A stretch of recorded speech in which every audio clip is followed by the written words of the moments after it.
মানুষ আছে সরকারি কাজ করে, তারা ঘুষ খায় না। আমি আপনাকে অনেক অ্যাম্বাসেডরের নাম বলতে পারবো, যে যারা ঘুষ খান না এবং তারা এখনো তাদের কোনো সম্পত্তি নাই বা সম্পত্তি খুব কিছু করছেন না।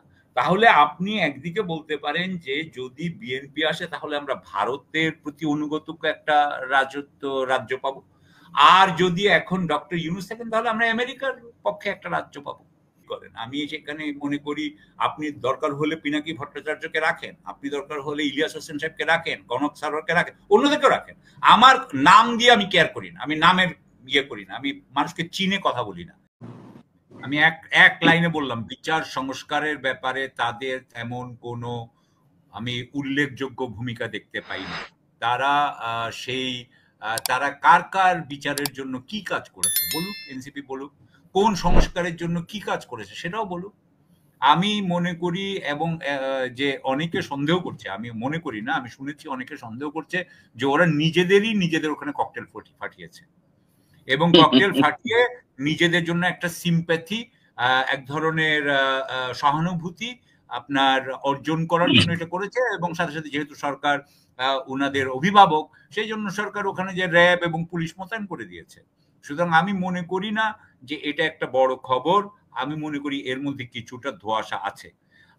দ্বিতীয় কথা আমি যেটা বলতে চাচ্ছিলাম সেটা হচ্ছে যে একজন দর্শক বলেছেন যে জেনারেল মাহবুবুর রহমান হচ্ছেন ব্যক্তি, যেটা মনজুর ভাই যার কথা বলছিলেন, যাকে হেনস্থা করা হয়েছিল। জেনারেল মাহবুব, হ্যাঁ আমার আগে পরিচয় ছিল, নামটা ওই মুহূর্তে মনে আসছিল না। উনি চীনা ভাষা বলতে পারেন এবং চীনা ভাষায় বেশ ভালো বলেন, এবং আমি যখন বেজিং এ ছিলাম তখন বেজিং এ গিয়েছিলেন। এনিওয়ে, আমাদের দর্শকদের দুটো ব্যাপার নিয়ে আমি একটু বলি। যে দর্শকরা বলছেন, একজন দর্শক বলছেন, রূপক ইসলাম মনে হয়, আমার যতদূর মনে পড়ে, যে বাংলাদেশের সবাই মানে যেই দুর্নীতির সুযোগ পায় সে দুর্নীতি করে। আমি অত্যন্ত দুঃখিত যে জনাব রূপক ইসলাম এটা বলেছেন। আমার মনে হয় যে উনি বাস্তবতা, এটা ঠিক যে প্রায় সবাই দুর্নীতিযুক্ত হন বা দুর্নীতিগ্রস্ত হন, অনেকেই, কিন্তু সবাই নয়। দুর্নীতি বলতে আপনি কি বুঝেন? ধরেন দুর্নীতি যদি আপনি ঘুষ খাওয়া বুঝেন, তাহলে প্রচুর মানুষ আছে সরকারি কাজ করে, তারা ঘুষ খায় না। আমি আপনাকে অনেক অ্যাম্বাসেডরের নাম বলতে পারবো, যে যারা ঘুষ খান না এবং তারা এখনো তাদের কোনো সম্পত্তি নাই বা সম্পত্তি খুবই কম, আমি এমন দেখাতে পারবো। কিন্তু সুতরাং হ্যাঁ, তারা হয়তো বা, আপনি যদি দুর্নীতি বলতে বুঝান যে সরকারের পক্ষে কোনো একটা কাজ করেছে যেটা উচিত ছিল না, বা স্বজনপ্রীতি করেছে, বা সরকারের মন্ত্রীর আত্মীয়কে চাকরিতে যাওয়ার সময় আটকায় নাই, এ ধরনের কাজ হতে পারে, আমি সেটা নিয়ে বলবো না। তবে আমি মনে করি যে রূপক ইসলাম যেটা বলেছেন এটা ঠিক নয়। জনাব মনজুর আহমেদ চৌধুরীকে কোনো প্রমাণ দিতে হবে না যে উনি দুর্নীতিগ্রস্ত কিনা। কারণ আপনি যদি মনে করে থাকেন, আমি জানি ব্যক্তিগতভাবে উনি নন, তবে আমার কথা থেকেই আসে যায়। বিষয়টা হচ্ছে যে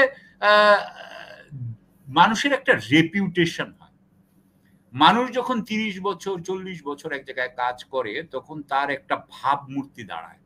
এই ভাবমূর্তি কিন্তু আপনি যদি কখনো দুর্নীতি করে থাকেন বা কিছু করে থাকেন, এই ভাবমূর্তিটা কিন্তু নষ্ট হয়ে যায়।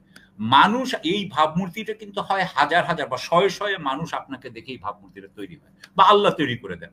সুতরাং আমার মনে হয় যে এই জায়গাটায় আমি রূপক ইসলামের সাথে সম্পূর্ণ দ্বিমত পোষণ করছি। আরেকজন লিখেছেন যে 10 বছরের কোনো রাজনীতি দরকার নাই। আমি আপনার হতাশা বুঝি, কিন্তু বিষয়টা হচ্ছে যে আমিও বলছি না যে বিএনপি আসলে, আমি তো বলেছি যে বিএনপি বা জামাত যদি আসে তাহলে বিএনপির আসলে দেশের অবস্থা আবার আগের মতোই হয়ে যাবে বলে আমি মনে করি, এবং কেন করি সেটা আরেকদিন বলবো। কিন্তু বিষয়টা হচ্ছে যে আমাদের এখন যে সরকার আছেন, তারাও তো আপনার দেশের জন্য ভালো কিছু করছেন না। তাহলে আপনি একদিকে বলতে পারেন যে যদি বিএনপি আসে তাহলে আমরা ভারতের প্রতি অনুগত একটা রাজ্য পাবো, আর যদি এখন ডক্টর ইউনূস থাকেন তাহলে আমরা আমেরিকার পক্ষে একটা রাজ্য পাবো। তাহলে আপনারাই ঠিক করে নেন পারভীন চৌধুরী যে আপনারা কোনটা নিবেন।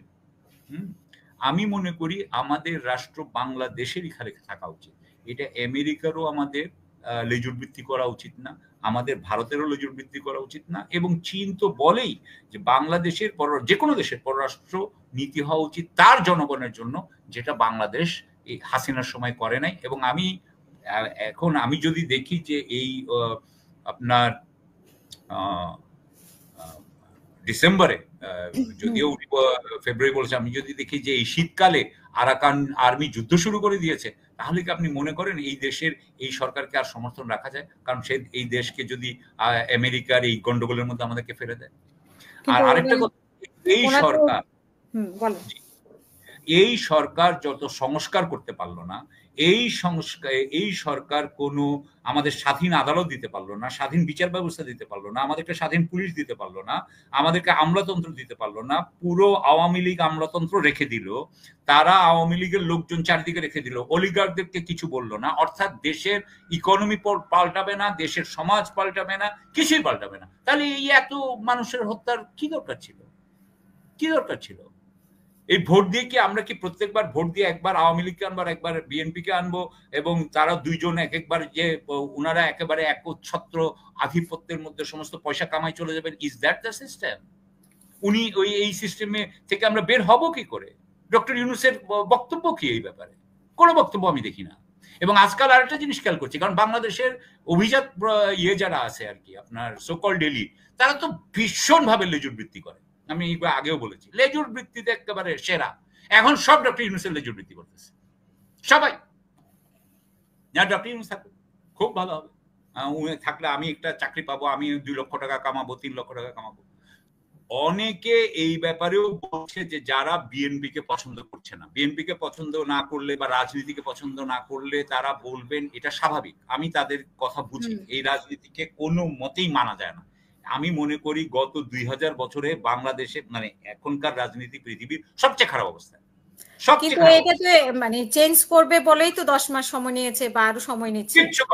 পরিবর্তনটা কি হলো? আমাদের কোনো জীবন দেয় নাই, এই জন্য জীবন দেয় নাই। তাহলে কিসে যেই জন্য জীবন দিয়েছে সেটা আমরা কি দেখতে পেয়েছি কিনা? আমরা কিছুই পাই নাই, আমরা কিছুই পাই নাই। এবং ডক্টর ইউনূসও আমাদের জন্য লাভজনক হয় নাই।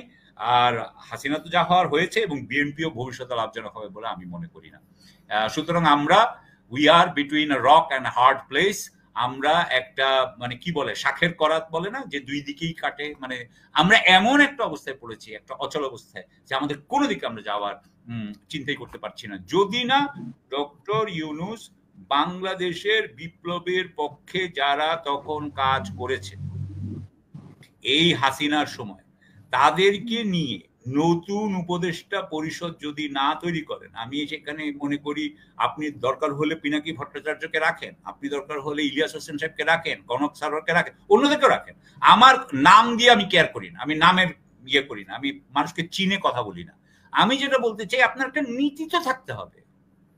এই যে সরি একটু ডাইগ্রেস করছি, এই যে নুরুল হুদা সাহেবকে ধরা হচ্ছে, কোন নীতি আছে এই দেশে, এই সরকারের, যে আমরা প্রত্যেকটা কমিশনের সকল কমিশনার, সকল সিইসি এবং সকল সচিবকে ধরবো বলেছে?